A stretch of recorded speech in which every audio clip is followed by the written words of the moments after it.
Vamos a ir a el primer libro del apóstol Pablo a los Corintios, primera carta a los Corintios, y vamos a estar examinando todo el capítulo 15 o gran parte del capítulo 15.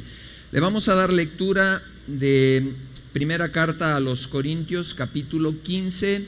Vamos a elegir algunas porciones del capítulo 3, versículo 3 al verso 10. Acompáñeme por favor con sus ojos ahí en primer libro a los Corintios, capítulo 15, versos del 3 al 10. Dice de esta manera: porque primeramente os he enseñado lo que asimismo recibí, que Cristo murió por nuestros pecados conforme a las Escrituras, verso 4, y que fue sepultado, y que resucitó al tercer día conforme a las Escrituras, verso 5, y que apareció a Cefas y después a los 12,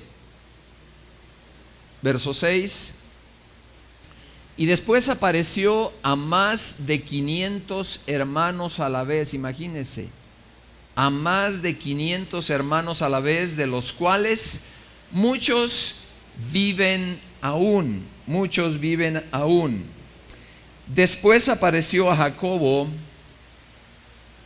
después a todos los apóstoles, verso 8, y a lo último de todos, mire el apóstol Pablo lo que está diciendo: como un abortivo me apareció a mí, verso 9, porque yo soy el más pequeño de los apóstoles, que no soy digno de ser llamado apóstol, porque perseguía la iglesia de Dios, verso 10, pero por la gracia de Dios soy lo que soy, y su gracia no ha sido en vano para conmigo.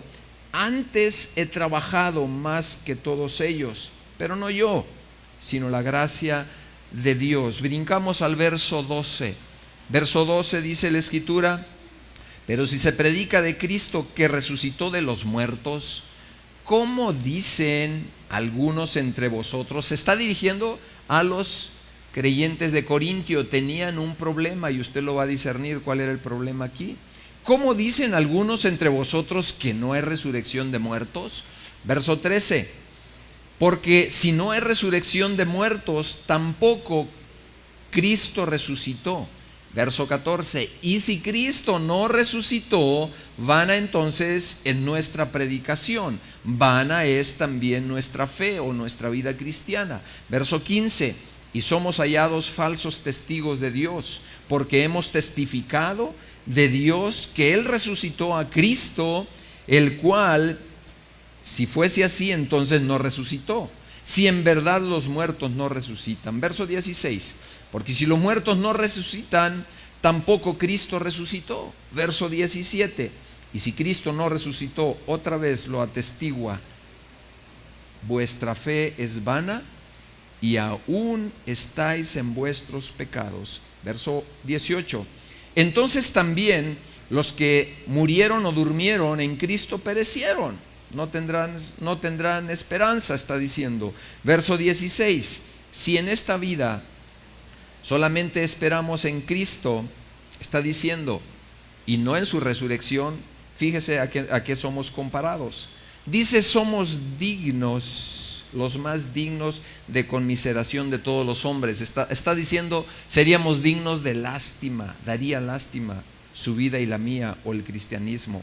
Mas ahora Cristo ha resucitado de los muertos, primicia, el primero, primicia de los que durmieron es hecho.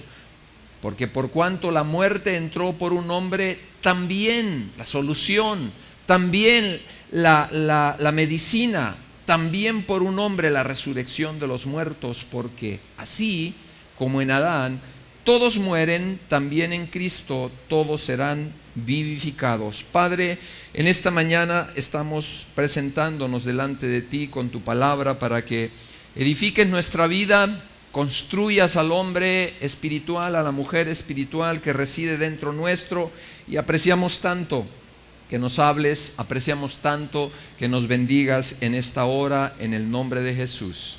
Amén y amén. ¿Cuál era el problema de este grupo de hermanos?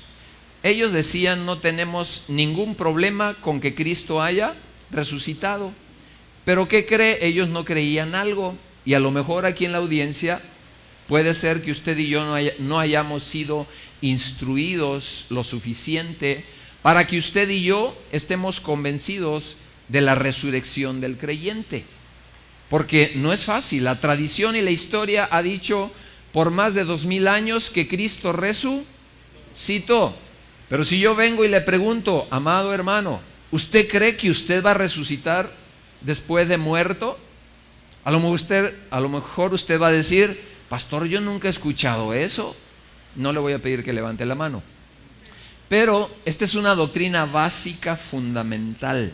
Si usted quiere conocer doctrina básica fundamental, puede ir al libro de Hebreos en el capítulo 6. Los primeros 3 o 4 versículos habla acerca de la doctrina. De hecho, en el verso 2, si no mal recuerdo, habla acerca de las doctrinas del creyente. Y la primera doctrina que aparece es la doctrina de ¿qué? ¿Alguien recuerda? Del arrepentimiento. Doctrina básica, fundamental. Si un corazón no es entrenado al arrepentimiento, porque todavía tenemos una naturaleza que pecamos, esa persona no va a crecer robustamente. ¿Cada cuándo usted y yo cometemos cosas malas? Cotidianamente, dígame, cotidianamente, todos los días. Entonces usted y yo necesitamos ser entrenados, porque su pastor no puede andar detrás de usted para enseñarle, pero el Espíritu Santo que le bendice, le pastorea y camina con usted está 24 horas, 365 días. Entonces mi función como pastor es equipar a los santos, es equipar a la iglesia para que usted y yo podamos crecer fuertes en el cristianismo. Ahí en Hebreos 6, capítulo 6, en los primeros textos habla de la primera doctrina, que es la doctrina del arrepentimiento. Luego enseguida viene la doctrina de la fe. Diga conmigo, la doctrina de la fe. En otras palabras, no existe cristianismo si estas doctrinas se descuidan. Usted tiene que tener, esto es el ABC. Usted ha escuchado desde este púlpito hablar acerca del arrepentimiento. Ha escuchado mensajes que tienen que ver con la fe. Arrepentimiento y fe. Y luego sigue la doctrina de los bautismos: el bautismo en agua, el bautismo en el Espíritu Santo, el bautismo en el cuerpo de Cristo. Y luego vienen otras doctrinas, como la doctrina que habla acerca de la resurrección de los muertos, de la imposición de las manos, y finalmente habla de la doctrina del juicio eterno. Sabe que venimos a la iglesia y a veces no quisiéramos escuchar algunas predicaciones que tienen que ver con la vida confrontativa nuestra, porque un día estaremos delante del Señor y tendremos que dar cuenta de nuestra vida. El cristianismo suena muy bien, suena como un camino con alfombra tinto o con hojuelas de maíz, y en apariencia eso está muy bien. Pero cuando el creyente escucha que hay una doctrina, por ejemplo, vamos a ver hoy un poco de la doctrina de la resurrección de los muertos, pero escucha que hay una doctrina acerca del juicio eterno, y tiene que ser enseñado y a discernir qué es el tribunal de Cristo y qué es el gran trono blanco. ¿Cuántos han escuchado estos términos alguna vez? Tal vez algunos de ustedes nunca han escuchado acerca de lo que será el tribunal de Cristo, acerca de lo que será el gran trono blanco. ¿En cuál de los dos voy a participar, pastor? Y tampoco tal vez haya escuchado usted en relación de la primera y la segunda resurrección. Y no estoy hablando de Cristo, estoy hablando de la primera y segunda resurrección de la humanidad. Pastor, entonces los que no creen también van a resucitar. ¿Usted qué cree? Este libro lo dice, lo asevera. Si usted está aquí en esta tarde, nunca ha escuchado acerca de la segunda muerte o de la segunda resurrección, este libro lo habla. Es mi responsabilidad como pastor instruirle. Palabra de Dios dice: mi pueblo perece porque le faltó ¿qué cosa? conocimiento. Entonces hoy vamos a abordar un problema que había en una iglesia, en la iglesia de Corinto. Estos hermanos nuestros no creían en la resurrección del creyente. Y Pablo llega ahí para puntualizar, enderezar y establecer la doctrina que ellos necesitaban crecer y creer, ¿verdad? Entonces, quiero decirle que hace algunos años, muchos años atrás, se le hizo una entrevista por televisión a un monje italiano. Pertenecía a una orden especial donde estos monjes, pasaban mucho tiempo en la meditación, en la reflexión y en el aislamiento por mucho tiempo. Y el entrevistador le pregunta y le dice: bueno, ¿y qué tal si al final de tu vida resulta que pues el cristianismo no era la verdad sino el ateísmo? Le hace esta pregunta. Y la verdad es que Dios no existe, le dice esta persona. El monje respondió y le dice: mira, la vida que he llevado de reflexión, de integridad, de santidad, de vivir rectamente, aun cuando eso, que no será así, pero aun cuando eso fuese la verdad, yo habría invertido mi vida de la mejor manera y había tenido el gran beneficio, le dice a la persona. Y si el cristianismo es verdad, como es la convicción que hay en mi corazón, yo habría librado mi alma de un gran tormento que quién sabe si tú lo librarás. Entonces, es tan importante que usted y yo nos empapemos de los principios de la palabra de Dios, de la doctrina correcta de la palabra de Dios, porque es eso lo que a usted le va a dar fundamento, es eso lo que a usted le va a dar sustancia de mantenerse firme. Estos hermanos nuestros en el verso 12 dudaban de la idea de la propia resurrección. Vamos al verso 12, por favor. Primera carta a los Corintios, capítulo 15, verso 12. Dice: pero si se predica entonces de Cristo que resucitó de los muertos, como dicen algunos de ustedes, está hablando a los corintios, que no hay resurrección de los muertos. Ellos dudaban. Aquí Pablo hace una conexión entre la resurrección de Cristo y la resurrección del pueblo de Dios que había muerto y que tiene la promesa de resurrección físicamente. Quiero decirle que Pablo tiene una respuesta a esta interrogante. Ahí en el verso 33, si usted camina un poquito adelante, les dice: no erréis, no se equivoquen. No es posible que ustedes, asistiendo por tanto tiempo a esta iglesia de Corintio, puedan pensar de esa manera, como que nunca han escuchado este tipo de doctrina básica fundamental.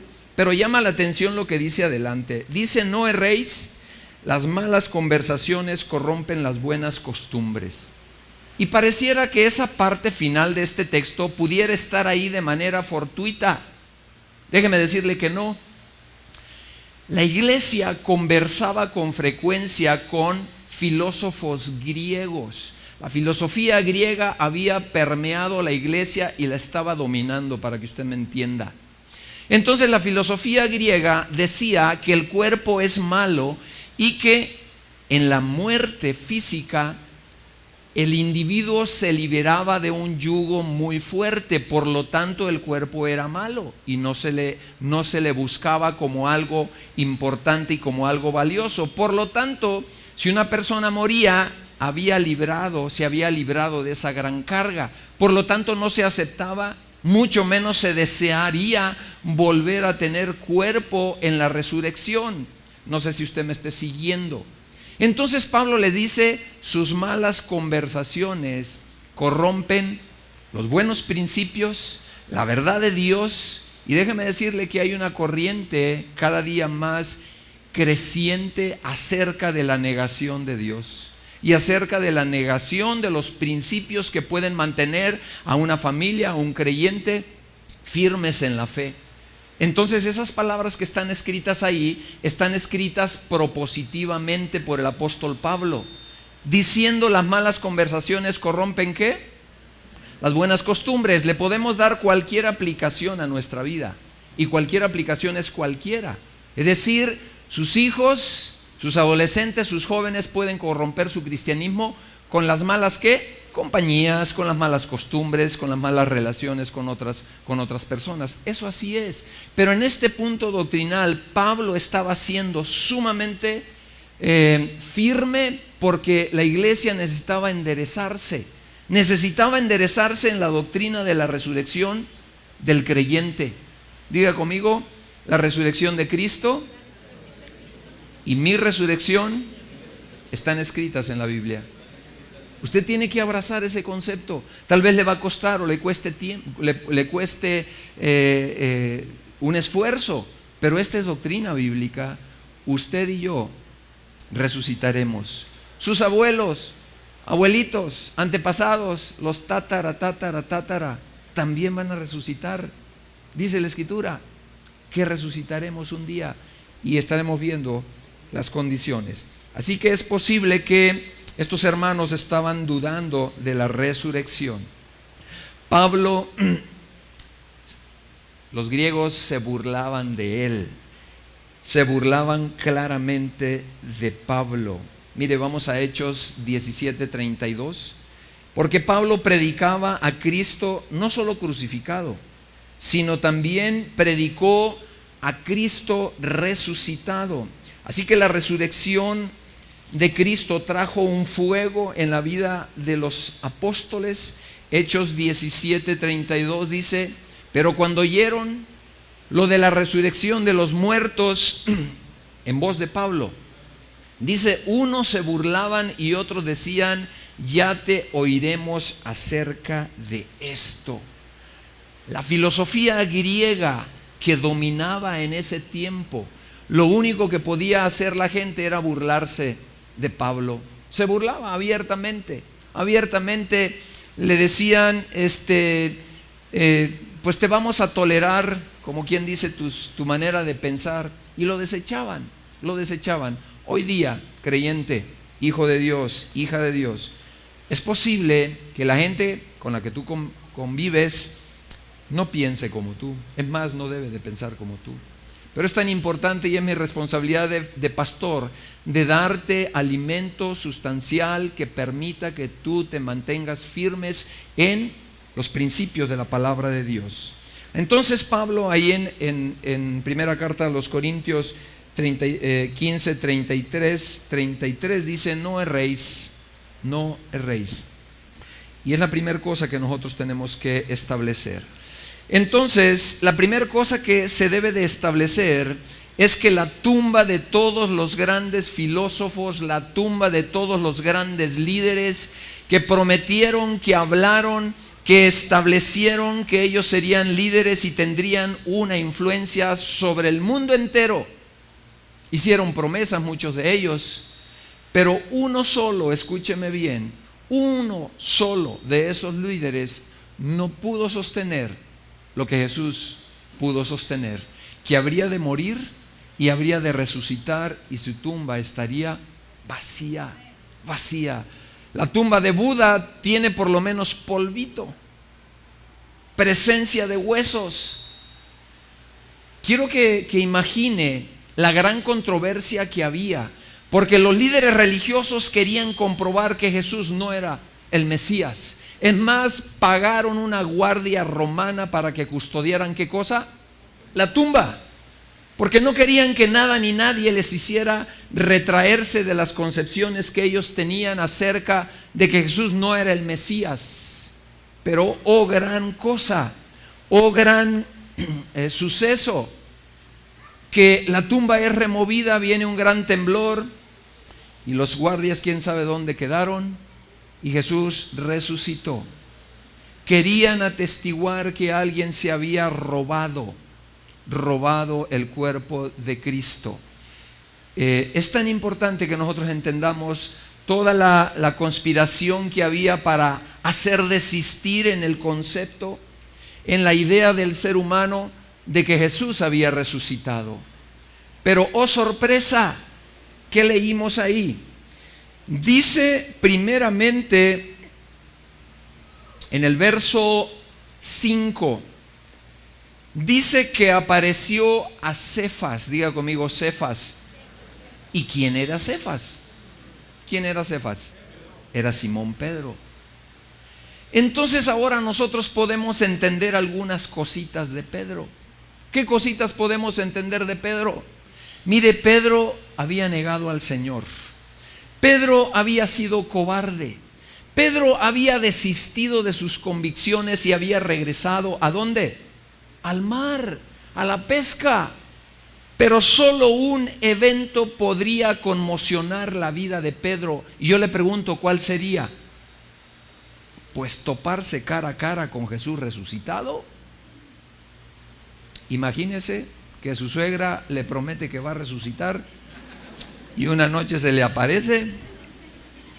Usted se pone a orar, ¿verdad? Quiero que me entienda el impacto emocional en la vida de un hombre cambiado al revés. Totalmente cambiado al revés.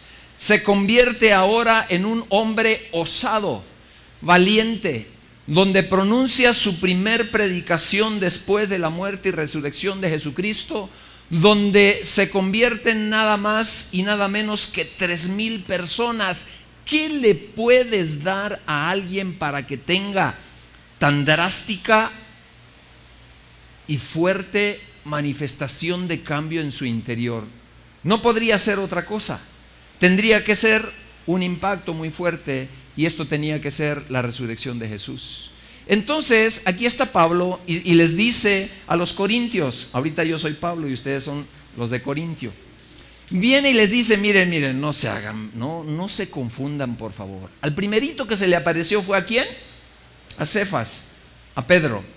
Y en segundo lugar, dice en el verso 6, y después apareció a más de 500, ¿qué? Hermanos. Aquí no habemos 500. Imagínese usted, bueno, en este auditorio bien sentados y repleto cabrán unos 400 o 450. La cantidad de gente, fíjese el plan de Dios. El plan de Dios no fue circunstancial que Jesús empezara a aparecer. Era un plan totalmente establecido, porque tenía que haber suficientes testigos oculares. Diga conmigo, testigos oculares. Se les aparece a Cefas, se les aparece a los 12 y luego se les aparece a 500 gentes. En esos 40 días el Señor estaba estableciendo evidencias para que el veredicto no pudiese tener duda alguna. Evidencias tan fuertes. Mire, ante un tribunal, ante un juez, los testigos oculares juegan un papel muy importante, porque ellos estuvieron enfrente de los hechos. Entonces estos testigos oculares tendrían que venir y les dice a los de Corintio, Pablo aquí enfrente, diciéndoles, no se confundan, más de 500 gentes son testigos de que el Señor Jesucristo resucitó. Primero estaba estableciendo la resurrección y el fundamento de la resurrección de Jesús. Eso no debería de tener ninguna duda. Y enseguida dice, y después de esto apareció a Jacobo y después a los apóstoles. Si usted recuerda bien quién era Jacobo, Jacobo era un medio hermano de Jesús. ¿Y por qué digo medio hermano de Jesús? Porque era hijo de María, pero no había sido engendrado por el Espíritu Santo, por eso era un medio hermano de Jesús. Esa es la verdad, ¿verdad? Luego enseguida dice, bueno, de Jacobo usted no encuentra gran testimonio en las Sagradas Escrituras, pero después de la resurrección, este Jacobo también se convierte en un hombre de empuje, en un hombre promotor del Evangelio, en alguien que no se detiene más. ¿Por qué? Por la influencia del poder de Cristo en su vida. Pero lo que más impactó en todo esto fue la resurrección que trajo a la vida.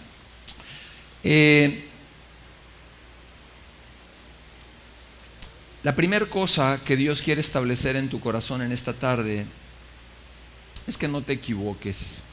Digo, parafraseada fue la frase del apóstol Pablo: no te equivoques.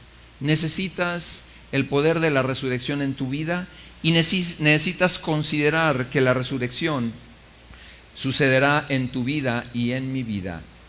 Así que la solución que trae la respuesta a la resurrección en la vida de los apóstoles fue una transformación. Diga conmigo, transformación. Y aquí en este punto Pablo dice: no te equivoques. Aquí hay suficientes evidencias, miren, de la resurrección de Cristo. Esto es un hecho real, es un hecho evidente. A 500, a los 12, 40 días apareciéndose, manifestándose. Y dice en el verso 8: y por último me apareció ¿a quién? A mí. Y me llama la atención esa palabra. Dice, me apareció como un abortivo, como alguien que no merecía, como alguien que no era digno de que el Señor se le apareciese. ¿Alguna vez en tu caminar en la vida has cometido errores tales y garrafales que piensas que no tiene solución? ¿Que piensas que ni Dios mismo te va a perdonar? Yo quiero meterme en el corazón y en las emociones del apóstol Pablo, en estar en una actitud de tantos errores, de haber sido un perseguidor de la causa de Cristo, de haber hecho errores y horrores y pavores, consintiendo en la muerte de Esteban. Yo pregunto, ¿has cometido errores en tu vida? Jesús lo toma y lo hace uno de los mejores representantes del Evangelio al apóstol Pablo. Lo vuelve un diamante que lo pule y lo hace brillar. Y gracias a Dios, al Espíritu Santo y a este hombre, tenemos una cantidad de epístolas que cambiaron el rumbo, que cambiaron la historia de la iglesia. Y es ahí donde usted y yo tenemos que ser confrontados. Usted y yo no podemos vivir igual después de considerar la resurrección de Jesús. Su vida no puede ser una vida religiosa de venir, sentarse los domingos solamente, sin tener una vida de transformación. Diga conmigo, transformación. La resurrección transformó a Pedro, ¿sí o no? Transformó a Pablo, ¿sí o no? Lo transformó radicalmente. Y nosotros estamos aquí para entrar en el proceso de transformación que el Señor tiene con nuestra vida. Entonces es tan importante que no nos dejemos engañar. ¿Cómo me afecta si niego la doctrina de la resurrección? En primer lugar, aquí lo leímos, me puedo convertir en un falso testigo. Ahí en el verso 15, si me lo proyectan, dice claramente el verso 15: y somos hallados falsos testigos. Pablo enfrente de los corintios, diciéndoles: ustedes serán falsos testigos, falsos creyentes, si no abrazan la resurrección de Cristo y la resurrección propia que vendrá a sus vidas personalmente. Les está diciendo: somos hallados falsos testigos de Dios, porque hemos testificado de que Dios resucitó al cual no resucitó. Si ustedes no lo creen, les está diciendo, si en verdad los muertos no resucitan. En segundo lugar, ¿cómo te va a afectar? Tu fe entonces no servirá para absolutamente nada, dice la palabra de Dios ahí en el verso 17. Y aún continuarás en el pecado. Dice: y si Cristo no resucitó, vana es la fe, y aún estaráis en vuestros ¿qué? En vuestros pecados. Quiero aplicar esto a tu conciencia. El hecho de que tú consideres tu propia resurrección, y esa resurrección va a ser para que nosotros entremos a dos grandes eventos. Bueno, la primera resurrección, ¿cuándo sucederá? Cuando Cristo ¿qué? Regrese. Cuando Jesús regrese, dice la Escritura, y los muertos en Cristo resucitarán primero. Dos grandes eventos en este primer cielo que vemos. Como pastor, ¿existen varios cielos? Sí, existen 3 cielos bíblicamente. El primero de ellos es esta atmósfera por donde transitan los aviones, donde están las nubes. Y dice la Escritura que ahí en las nubes tendremos un grandísimo evento. Cuando Jesús regrese, los muertos en Cristo, diga conmigo, la primera resurrección, que Dios me encuentre en ella. Bueno, yo espero que Dios lo encuentre usted en la primera resurrección, porque esa resurrección es para los muertos en Cristo, para el creyente de verdad, para el creyente que abrazó la palabra, el evangelio, que caminó inamovible, fiel al Señor. Dos eventos sucederán en esta atmósfera, en este primer cielo. Ahí se llevarán a cabo el tribunal de Cristo. Nos encontraremos con Él y enseguida veremos un poquito más de esto, pero me estoy adelantando un poco. Ahí sucederán también las bodas del Cordero, un tiempo glorioso con el Señor. Después de este gran evento pasará algo que se le llama el milenio, 1000 años donde Jesús entonces sí regresará físicamente a la tierra y regresará a Israel, a Jerusalén, y reinaremos con Él aquí por 1000 años en la tierra con un cuerpo glorificado de resurrección. Entonces su vida de 80 años, mi vida de los que usted quiera, es un tiempo de entrenamiento. Diga conmigo, de entrenamiento. Porque usted dice, bueno, pues una mentirita blanca, ¿verdad? Es una mentirita piadosa. ¿Ha escuchado eso? No, no la he escuchado. Bueno, eso a veces se practica, ¿verdad? Como diciendo, pues no tiene nada que ver eso, ¿verdad? Realmente delante de Dios nosotros estamos en una escuela aquí. Bien, en tercer lugar, ¿cómo me afecta si niego o desconozco la doctrina de la resurrección? Verso 18 del capítulo 15, mire lo que dice. Verso 18, entonces también los que murieron o durmieron en Cristo, ¿qué dice? A ver. Pues no, que ya estaban muertos. ¿Cómo dice aquí que perecieron? Pues cómo no iban a perecer si ya estaban muertos, ¿verdad? Pero está hablando de otra muerte, que es la muerte segunda. ¿Sí me está siguiendo? ¿O está haciendo mucho calor? Ok.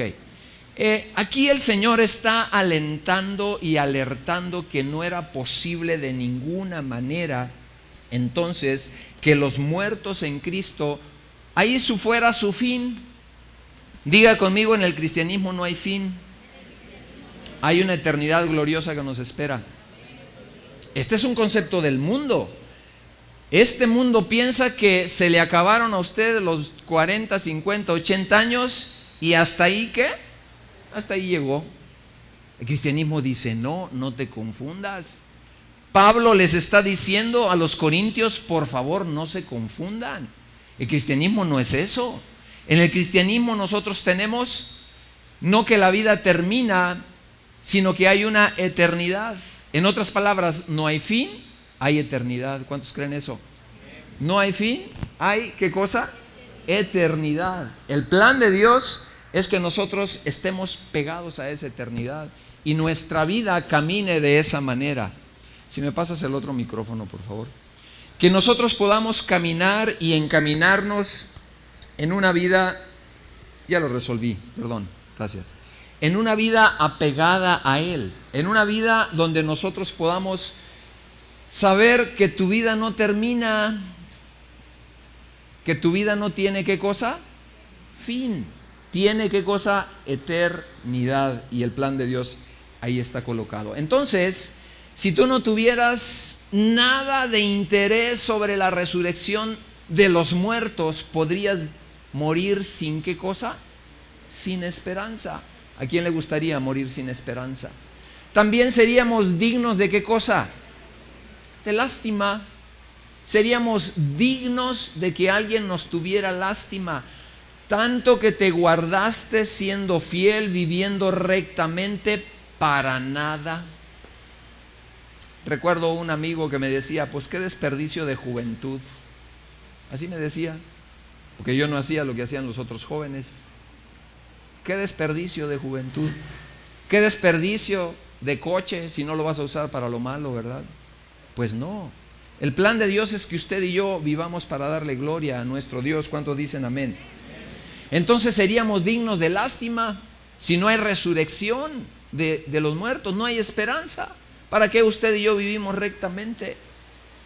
En cuarto lugar, podríamos vivir en el verso 32. Mire, Pablo los lleva hasta allá. ¿Por qué Pablo los lleva hasta allá, amados hermanos? Porque algunos ya vivían así. La iglesia de Corintio era una iglesia altamente pecadora.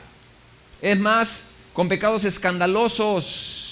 Y los lleva a ese punto, a tocar y a golpear su conciencia. Mire lo que dice el verso 32. Verso 32 dice: si como hombre batallé en Éfeso contra fieras, ¿qué me aprovecha? Si los muertos no resucitan, entonces, por favor, démosle rienda suelta a nuestros deseos y a nuestras pasiones. Aquí lo está diciendo de otra manera. Dice: comamos y bebamos porque mañana ya moriremos, y hasta ahí se acabó.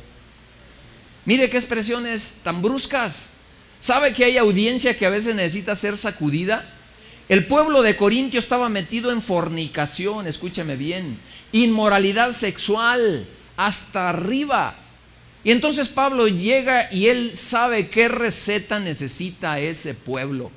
Y les dice claramente: entonces, si no van a tomar en serio las cosas de Dios, entonces llénense del mundo, les está diciendo.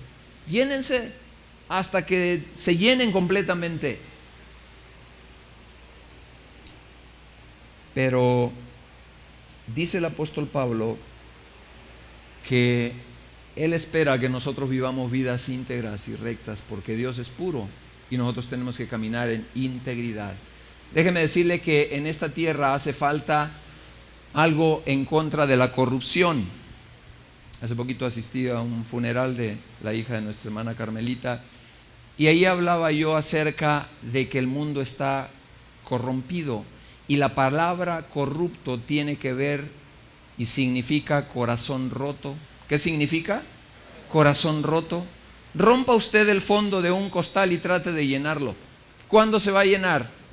Nunca. Por eso la corrupción nunca tendrá llenadera. Pero gracias a Dios que Él envió a Jesús para coser y reparar corazones. ¿Cuántos dicen amén? Y no quiero saber lo corrupto. Dígame, Pablo, ¿dónde andaba antes de estar predicando el evangelio? Dígame si no andaba mal, no andaba corrompido su corazón. Y luego lo encontramos a un hombre transformado radicalmente, transformadísimo. Y uno dice: ¿qué le pasó a Pedro? ¿Qué le pasó a este hombre? Tuvieron un encuentro con Jesús resucitado. Con Jesús resucitado, eso los cambió. ¿Cambió qué cosa? El corazón roto por un corazón pleno, un corazón nuevo, un corazón lleno de la presencia de Dios y lleno del plan y del propósito que Él tenía con estas vidas, como lo tiene con la tuya y la mía. Así es. Qué fácil es que el corazón se vuelva roto. Qué fácil es que el corazón pierda el fondo, y hoy día la sociedad misma vive con un corazón roto, un corazón que no tiene llenadera. Para esto apareció el Hijo de Dios, para deshacer esas obras y darle un corazón nuevo. Dice la Escritura: y te daré un corazón nuevo, un corazón de carne. Te voy a restaurar el corazón. ¿Habrá corazones rotos en las relaciones familiares? ¿Habrá corazones rotos en las relaciones conyugales? ¿Habrá corazones rotos en las relaciones de padres a hijos? El Evangelio, la buena nueva, dice: yo he venido para traer restauración a esos corazones y para proyectar que un día resucitarás para vida eterna, y que el plan de Dios es que resucites para gobernar con Él. Tal vez usted esto no lo entienda ahora.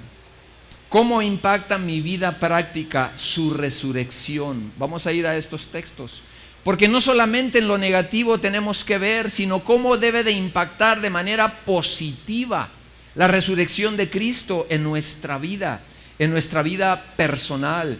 En primer lugar, su resurrección implica que he sido justificado.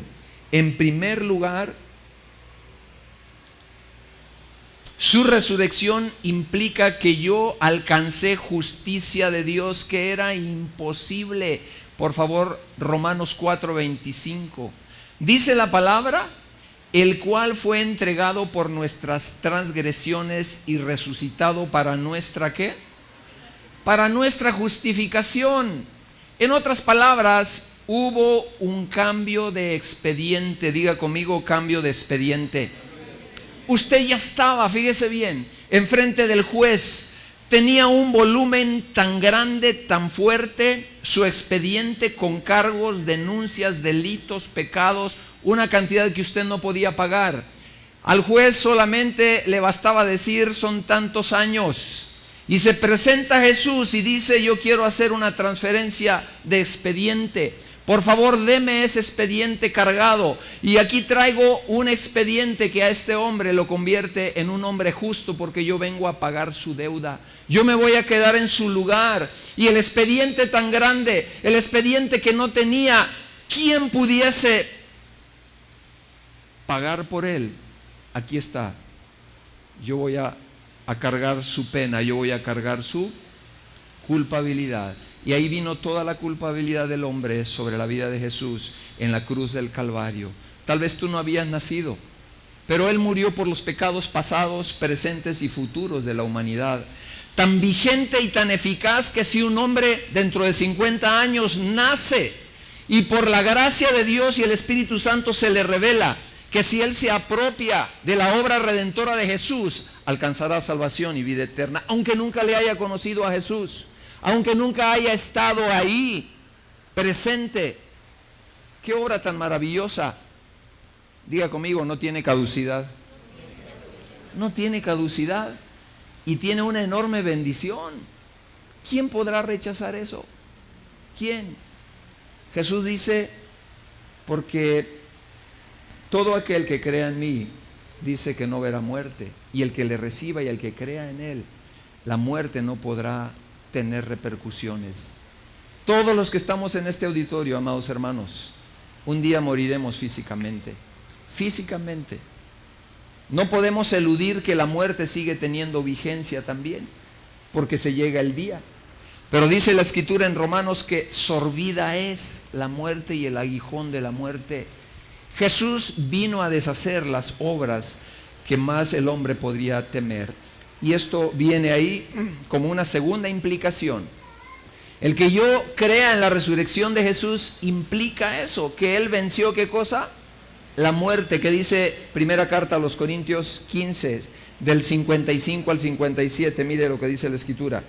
Y cuando esto corruptible, porque su cuerpo y el mío son corruptibles, se haya vestido de incorrupción, y esto mortal se haya vestido de inmortalidad, entonces, y luego entonces, con un nuevo cuerpo, se cumplirá la palabra que está escrita, sorbida es la muerte, ¿en qué?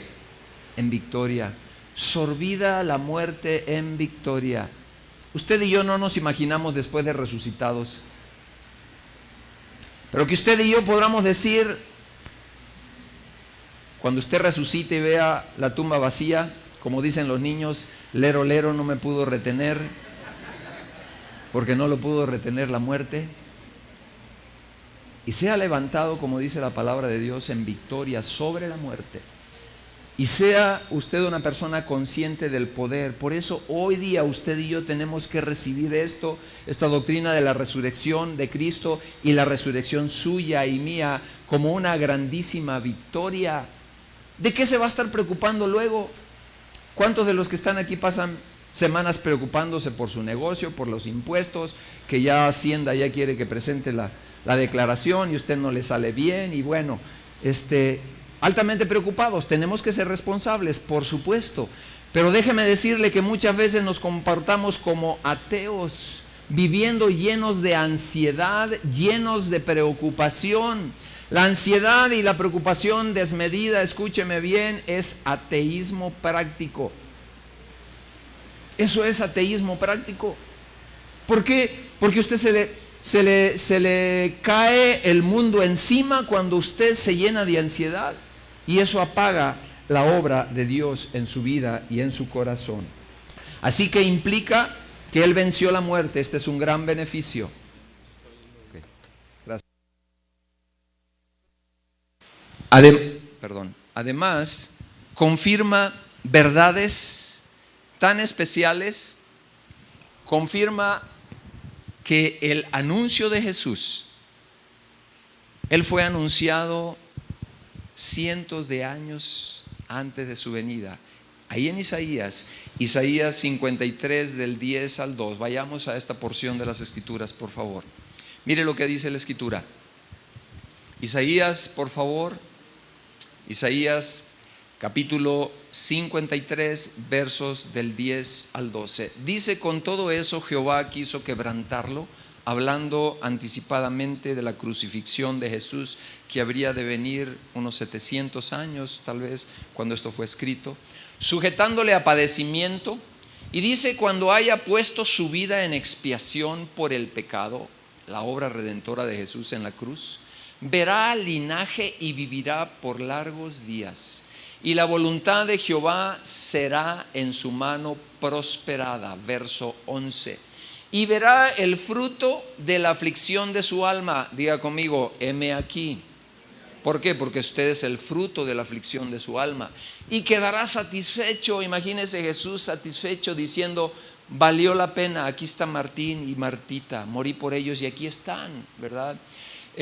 Dice: quedará satisfecho.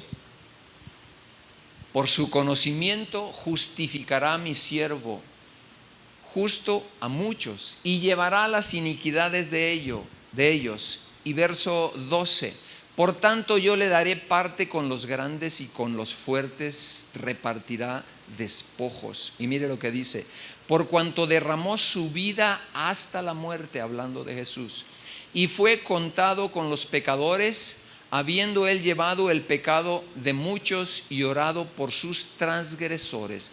Entonces impacta mi vida personal de manera práctica la resurrección de Jesús, porque había sido con antelación hablado su muerte y su resurrección, que se habría de gozar con el fruto de la obra que él habría de realizar. Pero también nos otorga una esperanza viva y verdadera después de esta muerte. Acompáñeme por favor ahí a Primera de Pedro capítulo 1, versos 3 y 4. Esto es preciosísimo, porque esto lo debe de sostener a usted aún en cualquier tipo de agonía. ¿Cómo eso? ¿Cómo, pastor? Sí. Cuando el creyente está cierto que hay algo glorioso y precioso, no quiero saber qué dolor de cáncer, no quiero saber qué situación tan agobiante no pueda salir adelante y caminar y tener victoria en el sentido anímico, en el sentido espiritual. Dice Primera de Pedro 1:3: bendito el Dios y Padre de nuestro Señor Jesucristo, que según su grande, no poca, sino su grande misericordia, nos hizo renacer para una esperanza viva. Para una esperanza viva, ¿por qué cosa? No dice por la fe, no dice por las obras, dice por la resurrección de Jesucristo de los muertos. Qué impactante, qué beneficio tan grande. ¿Qué otra cosa podemos ver? Significa también su resurrección, significa que resucitaremos igual que Él. Acompáñeme por favor ahí a Corintios, primera carta a los Corintios 15:20. Dice: mas ahora Cristo ha resucitado de los muertos. Y subraya la palabra primicias. La palabra primicias tiene que ver con algo que es primero, porque luego viene lo secundario, que aparece primero y luego vendrá lo que sigue. Y lo que sigue es la generación de hijos e hijas que por la fe en la obra redentora de Jesús resucitaremos en aquella primera resurrección de los justos. Implica entonces no solo eso, y esto tiene que ver con la vida práctica, ya lo decía al principio de este sermón. Implica que Él juzgará con toda justicia. Acompáñeme por favor al libro de los Hechos en el capítulo 17, verso 30 al 31, por favor. Hechos 17, 30.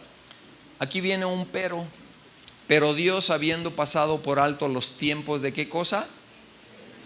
Yo quiero decirle que en este salón tal vez haya personas que es primera vez que escuchan algo así.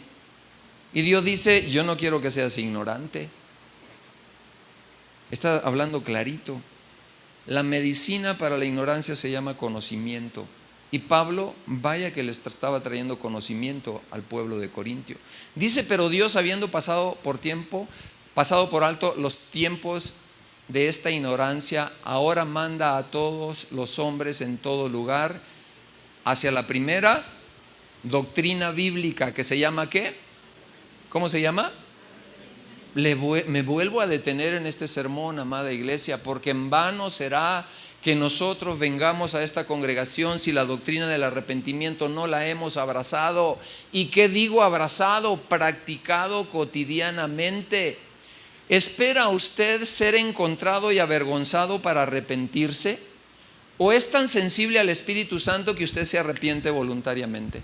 No me lo diga, por favor. Practíquelo, practíquelo. Dios es honrado cuando el Espíritu Santo viene a su corazón, a mi vida, y usted reconoce que algo no está bien y le pide perdón y le dice, Señor, de veras no quiero caminar por ahí. Cuando usted suelta malos comentarios, apenas lo soltó, el Espíritu Santo viene y dice, lo que hiciste, lo que comentaste estuvo mal. Tú ya no eres chismoso, tú ya no hablas así. Cuando usted decía majadería, recuerdo un testimonio, ¿verdad? Se iban a bautizar y, por cierto, en este próximo mes vamos a tener bautismo. El hombre tenía poco, pero muy poco de haberse convertido, pero tenía una convicción de seguir al Señor. Se da un resbalón en el bautisterio y le sale una palabrota, ¿verdad? Y le dice al pastor, era la última, pastor, aquí la traía ya en la punta de la lengua, ya no voy a decir groserías, ¿verdad? Era la última, ¿verdad? Y nuestra vida tiene que ser transformada. Tenemos que creer que sin transformación no hay cristianismo. ¿Sabe que al apóstol Pablo le dijeron, a ver, tú eras un malvado, hacías esto y esto? Y él todavía les dice eso y más que ustedes no conocen. Pero, aquí encontramos un pero Dios, habiendo pasado por alto los tiempos de su ignorancia de la vida de ese hombre, él pudo arrepentirse. ¿Qué dice el verso 31? Verso 31, y por cuanto ha establecido un día en el cual juzgará al mundo con justicia, por aquel varón a quien designó. ¿Quién es ese varón? Jesús. Dando fe a todos con haberle levantado, ¿de quién? De los muertos. Entonces la resurrección nos abre un panorama no solo de vida eterna, sino de una evaluación de nuestra vida aquí en la tierra. Y eso es muy importante que usted y yo lo entendamos. Seremos entonces evaluados, seremos nosotros entonces llevados a un juicio. Pero ese juicio, y no se debe de asustar por ese juicio, se llamará el tribunal de Cristo. ¿Cómo se llamará? El tribunal de Cristo. Romanos 14, del 10 al 12.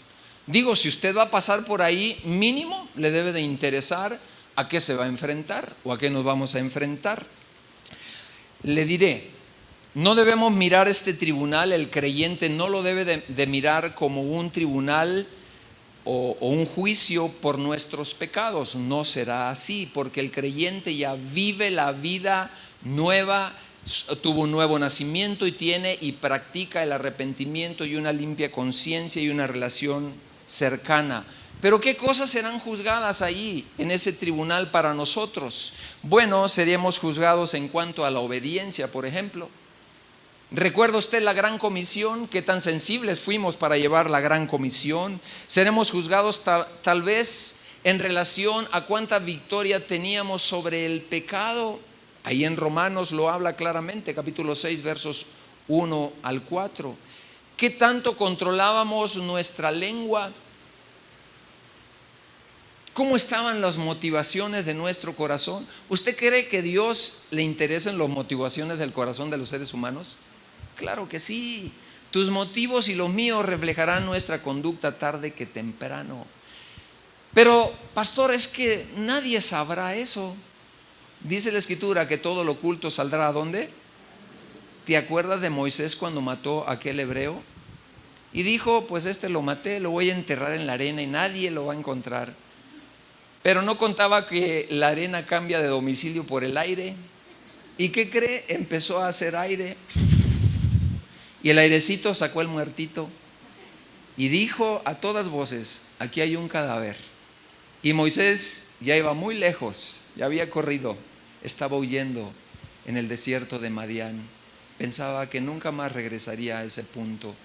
Y un día Dios le dijo: tienes que libertar al pueblo hebreo, pero primero tienes que ser libre de las cosas que traes dentro. Entonces lo lleva de nuevo y de regreso, 40 años después. Amada iglesia, amado hermano, amada hermana, si andas huyendo de un evento que no has resuelto, por favor, no pienses que eso no se debe de resolver. Después Dios lo agarra y le dice: tienes que regresar, chiquito, pero Faraón me va a matar, yo voy a ir contigo. Hay cosas irresueltas en tu conciencia y en tu corazón que has aplazado. El poder de la resurrección te va a dar el denuedo y la victoria para que vayas y resuelvas lo que tienes que resolver. Eso es una aplicación práctica de la resurrección, del poder de la resurrección en tu vida y en mi vida. Que nosotros caminemos en integridad, que vayamos más lejos de lo que el enemigo ha querido detenernos. Implica entonces, hay cosas que no podremos evitar, y ya lo veíamos. El tribunal de Cristo, que es el tribunal de los creyentes, donde habrá, ¿qué cosas? Recompensas. La palabra de Dios habla de coronas, habla de galardones, habla de cosas que te va a entregar el Señor, porque un día fuiste sus manos, otro día fuiste su boca, otro día fuiste sus pies e hiciste cosas por Él. ¿Recuerdas esa porción del Evangelio cuando dice: si alguno de vosotros le da un vaso de agua a un forastero o a alguien con necesidad, hagan de cuenta que lo están haciendo? ¿A quién? A mí mismo. Nunca menosprecie lo que puede usted hacer por otros, en lo natural y también en lo espiritual. Ahí habrá coronas, la corona de la vida para aquellos que fueron personas que trajeron vida espiritual a otros, ganaron almas. Y también habrá pérdidas. ¿Pérdidas de qué? Pues perdió usted la oportunidad de tener una corona, tal vez, o perdió usted la oportunidad de tener galardones. Dios sería injusto si te recompensara igualito. Allá no va a haber comunismo. Allá cada quien va a recibir. Esto es en primer lugar. Y en segundo lugar, no podremos eludir el gran trono blanco, y con esto termino. Apocalipsis 20, acompáñeme por favor. Apocalipsis 20, del 11 al 5, del 15. Quiero decirte que como el clímax final de la historia humana, después del reino milenial, después de 1000 años reinando con Cristo, Jesús regresa a la tierra, recoge a sus hijos, los que están aquí, los que vienen con Él, tiene su segunda venida en el oriente, Jerusalén, reina por 1000 años este globo terráqueo con la ayuda suya y de sus hijos. Y después de esos 1000 años existe la segunda resurrección. Esta es la resurrección de los impíos, de los malvados, de los que dijeron: yo nunca voy a creer en Dios, Dios no existe, Dios no es real, el infierno está aquí en la tierra. Mire la novedad, le traigo aquí una noticia en Apocalipsis 20, 11 a 15. Y dice la palabra de Dios: y vi un gran trono blanco, y al que estaba sentado en él, y delante de él cual huyeron la tierra y el cielo, y ningún lugar se encontró para ellos. Y vi a los muertos, grandes y pequeños, de pie delante de Dios, y los libros fueron ¿qué? Abiertos. Y otro libro, hay muchos libros, pero este es otro muy especial, fue abierto, el cual es el libro de la vida. Y fueron juzgados los muertos, ahí fueron juzgados los incrédulos, por las cosas que estaban escritas en los libros, según, verso 13, sus obras. Y el mar entregó los muertos que había en él. Increíble, el mar entregando a sus muertos. Y la muerte y el Hades entregaron a los muertos que había en ellos. Y fueron juzgados cada uno según ¿qué cosa? Sus obras. Verso 14. Y la muerte y el Hades fueron lanzados al lago de fuego. Y esta es la muerte ¿qué? Subráyele ahí. Hay mucha gente que no conoce que hay una muerte segunda. Ellos piensan que con esta y tan. Aquí viene la muerte segunda. Verso 15. Y el que no se halló inscrito en el libro de la vida fue lanzado al lago de fuego, y esta es la muerte segunda. Amados hermanos, quiero concluir diciendo esto. Lo que Pablo enseña aquí a Corintio, en primer lugar, fue la resurrección de Jesús y la resurrección del creyente. Y quiero decirle que cristianos podemos encarar el futuro. Usted y yo podemos encarar el futuro a pesar de la realidad de la muerte. ¿Cuántos dicen amén? Acompáñeme ahí en el 54 de Corintios. ¿Qué dice el verso 54, Corintios 15? Si me lo pasan, por favor. Dice: y cuando esto corruptible se haya vestido de incorrupción, buenas nuevas. Cuando usted resucite, adiós cremas, adiós liposucción, adiós cosas estéticas. El cuerpo gozará de lozanía, el cuerpo gozará de su mejor condición. Que usted tenía dolor ciático, artritis reumatoide, que padecía de migraña, usted se olvidará de todo eso. Poder correr, brincar, saltar, echarse 3 maromas en el aire y volver a caer. ¡Qué fabuloso! ¡Qué maravilloso! Dios promete eso.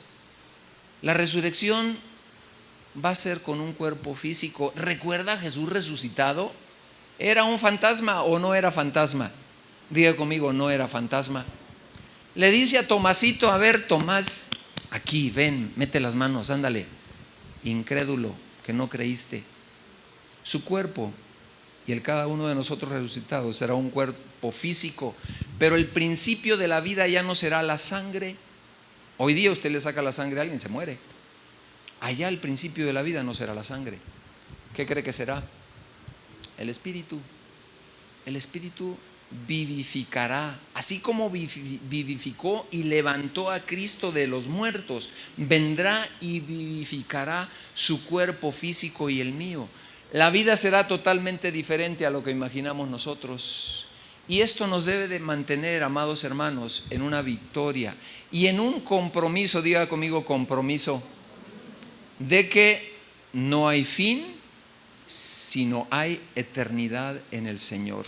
Por lo tanto, usted y yo en esta tierra, ahora, los años que nos resten, los años que vivamos, tenemos que vivirlo con todo el temor de un Dios que nos ama y de un Dios al cual le entregaremos, ¿qué cosa?